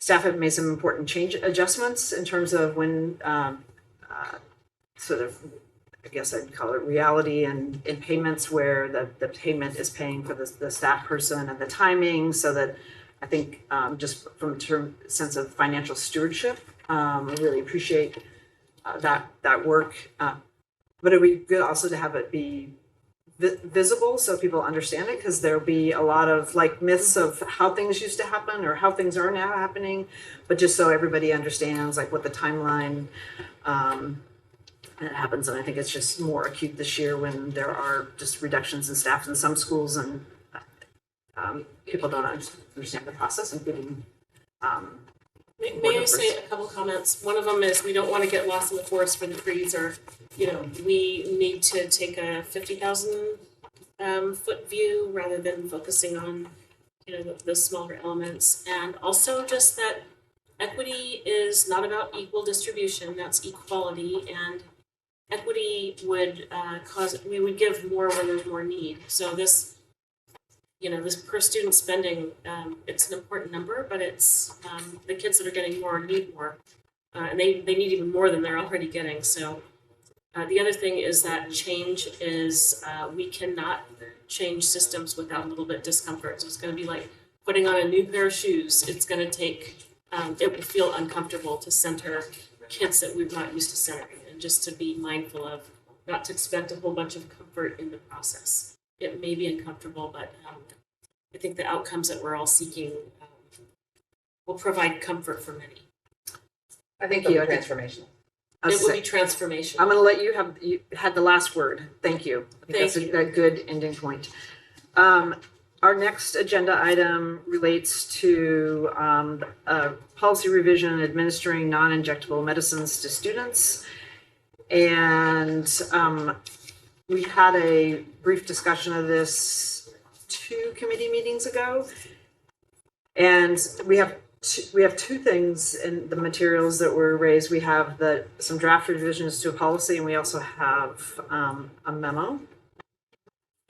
And Mary or Liz, do you want to just very high level walk through the pretty light changes in this policy and why staff are recommending them? Yes, I can do that. As you heard from the team that helped to revise this, it was Jamie Smith, who is the MESD supervisor of our district nurses, and Shaw's and James Loveland's team. They requested that we make these amendments to better reflect current practice. The policy as it was written just talked about non-injectable medications. We wanted to add injectable, which it primarily comes in the form of EpiPens, which have been available in district schools for quite some time. We also wanted to add to the policy. It's not required by the state law that this be added, but for transparency and we just thought it was important to include the language on the naloxone, and that's the memo that you have before you talks about the why we're asking to include naloxone as at every school, and so that's what's reflected in the policy. As you heard from James Loveland's team, we've already started on that process. We have the pieces in place to have it available. And I think that's about all that I have on the policy part of it. This is a uninformed question. So, do you want an uninformed answer? I prefer an informed answer, but you can give me whatever you've got available. Do my best. So naloxone is injectable, and so that's why it's in the same class as EpiPen. It comes in both injectable and nasal forms. We believed when we started writing this that we were going to be receiving the injectable format, but it turns out we will be receiving the nasal spray first. However, this is it may be that another supply chain will provide us injectable versions of naloxone. Great. So we need to change this policy, not only to address the fact that we already have EpiPens in, but also to give ourselves the flexibility to add in naloxone. Do any committee members have any issues with the language that's being proposed? I read it. Sounds good. I have some We got EpiPens. clarifying questions. So will the naloxone be available at all PPS schools, or is it high schools, middle schools? The initial rollout is to middle school and high schools. We're looking at availability of medications, and I think that's what James's team was assessing, what what supply is available to us, the cost of that. I think he was asked at the last meeting what the cost would be, and unfortunately I didn't follow up with him before this meeting to find out what it's looking like. But our hope is to have it at all schools, but for now we're focusing on middle and high school. Right. And then the other question is, there's training about PPS staff being trained, but Correct. what I've seen, typically staff aren't the people that are like witnessing these opioid overdoses. It's typically other students. Would there be opportunities for students to be trained on administering these naloxone? I think that's a question for this team and then the implementation. I don't know the answer to that. I can get back to you with that. I don't have that. I just got a text from a doctor friend of ours that was saying that opioid antagonists might be a better term than naloxone, because that's the opioid antagonists are the umbrella term, whereas naloxone is the specific. It's a brand name. Is the brand name or the specific, or I don't know. So is that might be something we want to consider. So we don't actually use Or the word Narcan. do we actually use the word in the policy? No. Yes, yeah, we do under G, but we say naloxone or any similar medication, which would, I think, Or similar medication, I think covers it. Yeah. Thank you. I just think opioid antagonist is like a brilliant phrase that makes Just me. sounds great. Yeah. So that's a good point. I would rather not have a brand name in our policy. So I mean, if we use that, I would use the phrase Opioid antagonist. So- But will people know what that means? That's the thing. I think people know what Narcan and naloxone mean. Most epinephrine are using the term Narcan. Yeah.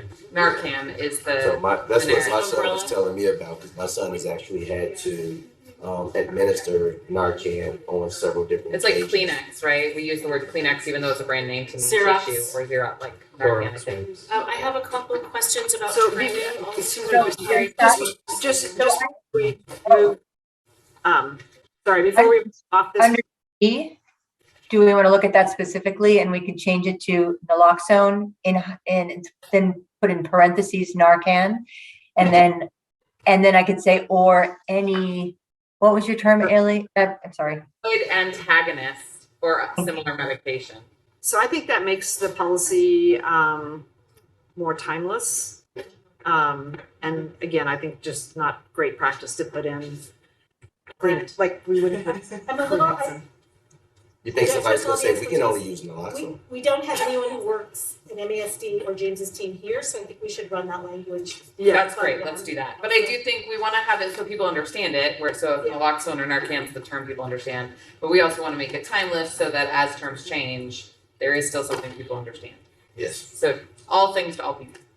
anything else, any other questions? No, I just agree with Danny that Narcan is typically what's used. I'd say naloxone is like never used. Every use. I didn't know was the kinda term naloxone until I got on this Yeah. committee, but I had heard Narcan. And it's what actually through the Parks and Rec, that's what we're trained to call it. So.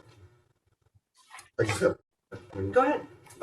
Just wanted to acknowledge that Representative Maxine Dexter, I think, shared email communication to the board. She's expressed to staff her appreciation of the board and obviously PPS making significant progress on this and really using, from a state level, really thinking about how PPS can lead the rest of the state in this really important work. So just wanting to bring that into. Thank you. Director Green, do you have any questions or you're good with moving it to the full board? for I'm ready to first go reading? with it. Let's, Okay. let's hurry up and get it through so we can say something. I think we already have it in the works, right? What? The Narcan's coming. Or it's Oh, on yeah, we site. do, yeah. I Director Vidas, any issues with the? was curious about training staff and who will be trained at what levels. Similar to your question, I wasn't thinking students necessarily, but I would hope that there would be a more dispersed training. So there's not one person that needs to be in the building at the right time that can administer it. My other questions would be, I think in the very first, Is it about the policy or the background memo? the policy. Okay. The other question was about parents. Sorry, I'm getting text. I can address the first question if you'd like. The training is the according to James Loveland, they would like to make the training as broad as possible, and we're going to put it on Pepper so that it's available to all staff, with the recognition that many schools do not have a school nurse. Right now, this training is with the school nurses and the SHAWs, but we recognize that sometimes school nurses are not there every day, and so we're looking to broaden the trained personnel in the both in the school and also looking at extracurricular activities who would possibly be included in the training. So, for example, if there's some sort of school event after school. I think Okay. campus security is probably Yeah, what I would target, I just met because with- they're walking around the Yeah. school constantly, they're visible to school. Yes. I met with Mary Crow 2 weeks ago, and I suggested that we have that only because they are the person who usually interact with our students most regularly. Also, I do think it would just be best practices for our campus security to have them. Yeah, But I I would, did suggest that we worked to create resources me and her worked to create resources for administrators in schools on Pepper, that we also look to maybe look more into other resources for our administrators in schools as well. so, the Pepper is probably the HR, the training, which would be good, but I hope we would encourage, again, as many layers or people in the building, adults in the building, to know how to do this. And my other question was about parents. So the permission piece, could it be set up so parents would opt out rather than having parents, written permission to opt in? There's not a need for permission for the Narcan Okay, there's no permission. Okay. It's as needed. That's for every other medication has to be a parent's written permission. Yes. That's in the policy. Okay. Well, I would hope that you wouldn't need permission in case of EpiPen, like if someone goes into an allergic reaction, are our nurses allowed to administer an EpiPen? Yes. So it's Without- if it's a life-saving medical intervention, they can do it like an EpiPen without permission. It's a prescription It's medication. prescription. And the Yeah. EpiPens and the Narcan are not. Are not. That's correct. Okay. Their emergency medication. That's a great question. Thank you. You got it answered, right? I got it answered. Okay, so in terms of the actual, and it's very minimalist, the changes. So do I have the committee members support moving it to a first reading? Yes. Then I had a question, Liz and Mary, about what would be posted with the first reading. Would that include this background document? If you want it, post it, we can post it if that's the So I think question. it's I mean, I useful. think we usually do a staff report. So whether it's components of that or that actual document, whatever the board would find helpful, we'd be happy to provide. I think that would be useful. The only thing I would say about this, I found it very informative. I didn't know all the acronyms. So I'm just like doing acronyms with just, Imagine. I thought it, to me, it was informative. And because you can't really tell from this policy, it's kind of like, oh, there's some random changes to, like small changes, but I think paired together, it shows like what we're trying to do. Also, just information for the community about like what we're trying to do to address. It's just information for the community about what we're trying to do to address. The memo is helpful for that. Yes.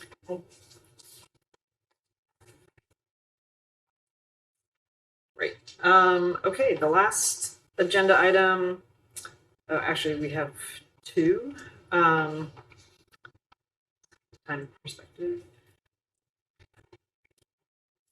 So I'm going to try and keep us just to 5 minutes on this one and 5 minutes on the last one, so we can go on time. And we have no public comment, right? Okay. So we have two last agenda items. The first is policy 7.10.010. It is currently called citizen involvement process. And I happened to look at Basic this information. just as a, going through some other policies and noticed it, and I was like, okay, the language needs to be updated, and then when I actually read through the policy, there's extensive references to, LSACs, I even forget what they're called, local site, no, Local school advisory council. yeah, they're not site councils, they're this other thing that used to exist. And so it's very dated. So I ask staff to go through and update it so that we use, we're not using citizen, we're using community in terms of terminology, and then also to remove the language that of the things that were no longer required by statute, which is these LSACs, and then align the site council, which still are in existence, the statute with our policy. And then at the end of this policy, it had, hey, we have some other things that we do that are other board-related committees like CBRC, and we have separate charters for those, so it really didn't seem necessary. So this is a cleanup model of set of revisions, and I don't know if people had time to look at them. It's not, I don't believe it's substantive. We could hold it over to the next meeting, or if people are good, we could recommend it out. Like I say, it's primarily a terminology cleanup and to remove things that are no longer provided for in statute. And renaming it to remove citizen. Yeah, so it's just So site councils. 1990s. Yeah. Well, and it Also, terminology citizen is very problematic. We don't use that anymore. Yeah, well, that was what got me into it. Then I was like, oh, and there's some things that aren't even in law anymore. So Yeah, I it just got it briefly and it seemed all. I would like to talk about the student involvement because at most high school levels, there is a requirement on the individual site councils to have students. And I think it is a good practice to have student involvement when we're talking about how to improve schools. Has that been removed? No, it just says that they may designate other types of members. The district may designate other types of members that may include students, business leaders, or members of the community at large. So they're not a defined membership to them. Yeah, the ones that are listed are the ones required by statute. Yeah. So it's a remarkably prescriptive statute. Okay. It's very detailed. That doesn't mean that the board cannot make other requirements, but just as you're reading it, I was surprised to go map. I expected to map it to the statute and find a lot of discrepancy, and in fact, the statute's really, really detailed.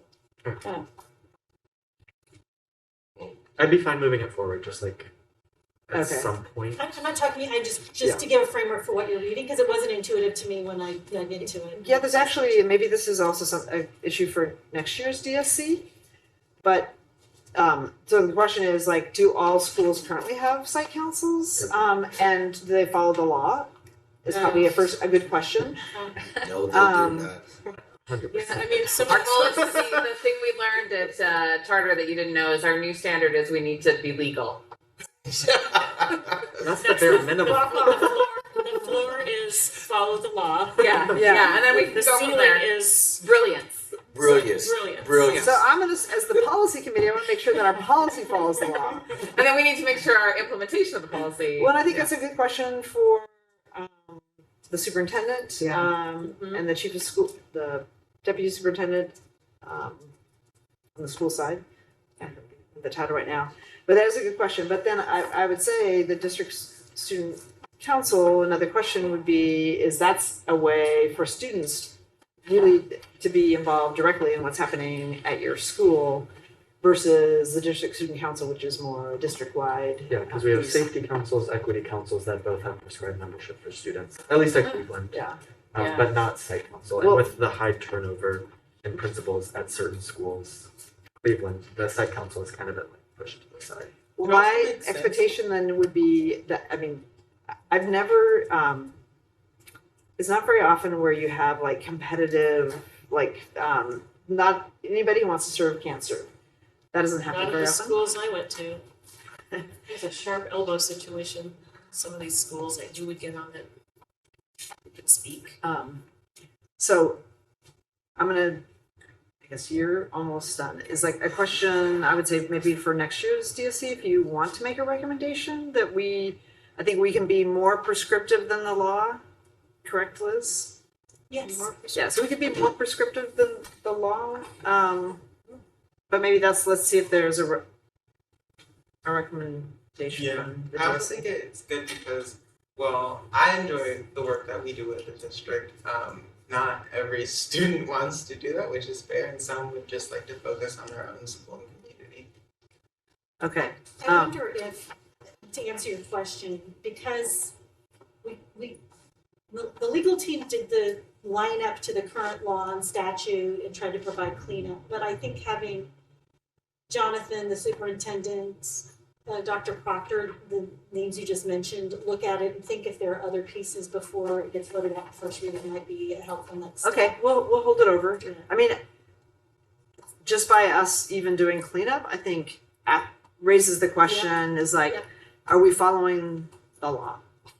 And appreciate that, Liz. I was gonna, given the complexity, the impact on school sites, and our principals particularly having a significant role here, I would want to make sure that they're engaged in a thoughtful discussion, because ultimately our school improvement plans come out of this work, and which is part of their annual to-do list, and so there's this whole process. There's systems upon systems, so I want to make sure our principals have a voice at the table. Yeah, I mean, my sense is probably more on the implementation side, because like say this is pretty just taken straight from there, but we'll hold it over for any additional comments.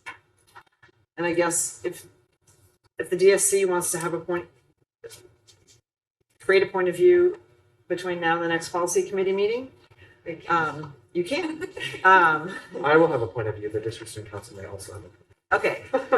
Great. That's They have lots of different Well, points remember, of we're view. separate. I'm not on the district student council. Okay, so sorry, and I don't, when I say No, that, I you're know. exclusive, because I know you're at the table, and I know you speak up when you have a point of view. So what would be helpful is if the student representative and the district student council We'll talk have about it a on point of Tuesday. view, Yeah. to let us know a week before the meeting, so that we could potentially include it in the meeting materials. We'll talk about it next week. Okay, great. So the last item of business is, this was just to be a just update on the district calendar. So the board, as everybody knows, the board adopted it last night. And this isn't to address the 23-24 calendar, but really to look at ways in which there can be some sort of It is the 22-23. It's the 23-20. We passed the 22-23 last night. I'm sorry, I meant to say 23-24. 23-20. Yes, that's what you did say, but I thought you said it does not address it, and I No. was so confused. Okay, let me continue my sentence. Great.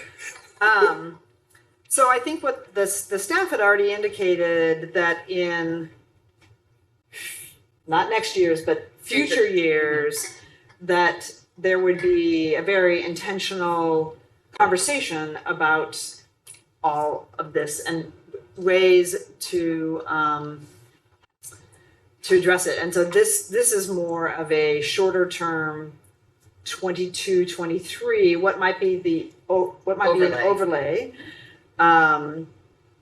for this next year. Not like we're going to add a new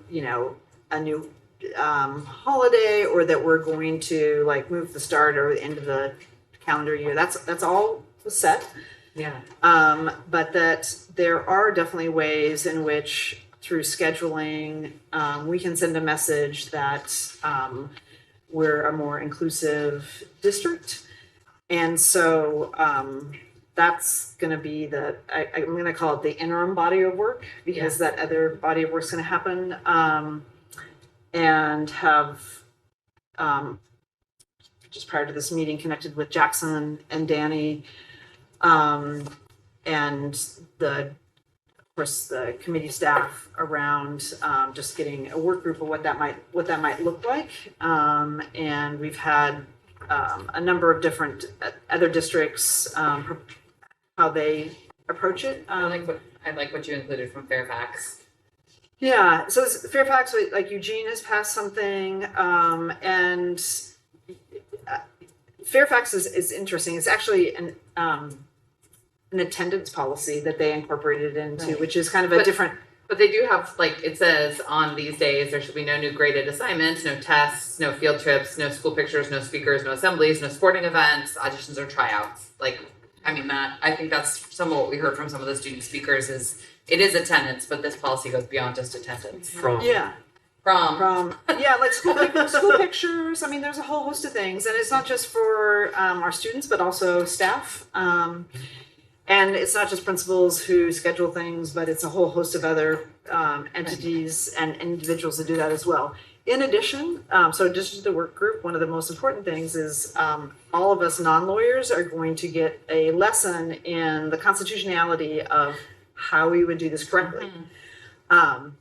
So that is the work we'll bring back to the committee for a committee discussion. But definitely with a lens through doing it in a way in which we're in compliance with the law, and also recognizing that the calendar for next year has been, that the contours of it has been set. They're kind of, I mean, I think one of the things that happens is we use calendar in at least two different ways.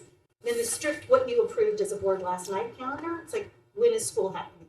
When is the district open? When is it closed? Beginning of school, end of school, instruction days, non-instruction days, right? This is also a calendar that has lots of other stuff on it as a piece of paper that reflects helpful information for people who are involved in the school community. And so I think when we talk about approving the calendar in the most formal sense under the board policy, that was the thing that was done last night. And we are now working on I think overlay is a nice term. We sometimes use those interchangeably, and I just want to highlight the distinction. Both are accurate. It's just. I so appreciate you for doing what you do. Keeping us in line. Keeping us legal to the letter of the law. And also, just again, in the spirit of, this is a great opportunity for our students to show up and provide, significant change to a policy.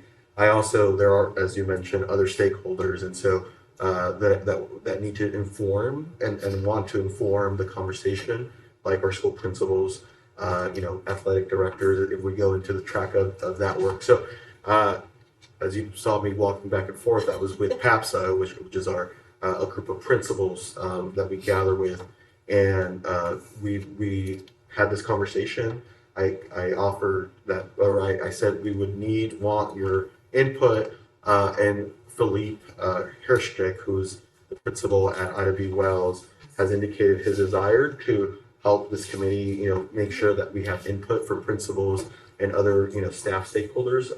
So just wanting to put that in here, so as you're engaging and creating this committee, that he's part of that. Yeah, I really appreciate that, Jonathan. So like our process would be, we'll have, I think Liz will set the parameters, which, always the law is a good place to start, or the Constitution, and kind of talk about what the primary issues would be. And again, this is very focused on the interim, because it may be one of the recommendations that comes to this committee is we should actually have an attendance policy, or we should modify, we do have like the holidays, but it's like holidays for non-represented staff. It's very narrowly focused. So that may be one of the recommendations. Longer term, there's some policy work. But to your point, Jonathan, I think both of those, both the interim and the longer, absolutely, because I think what we have right now is because not everybody's at the table, and it's like, oh yeah, we forgot about, X, on the calendar. So really a very inclusive conversation. And I think for the interim, we're going to want to make sure that we do it so that it's not just another year passes by, so that we have something, but also with the lens of this is also potentially a longer term conversation. But both of them will need to be exclusive. Otherwise, we're we're gonna end up with the same thing we currently have, which is, you know, a pretty, you know, a calendar that's somewhat like the status quo. Also, when we're talking about like not assigning tests, quizzes, like PAT is going to be super important to get buy-in that we're actually going to be following this. And I think also important is Fairfax doesn't allow stuff to be due the day following cultural holiday either, so you don't have to spend that observance studying either. So I feel like there's a lot more that PAT would need some input on too. Yeah, well, PAT is, like I say, lots of people schedule things in schools. I mean, coaches with practices, what's mandatory. There are some interesting things. We might have to talk to OSAA about some of this and. Yeah, I mean, Fairfax has they're very clear, like, we don't control these other Right. things.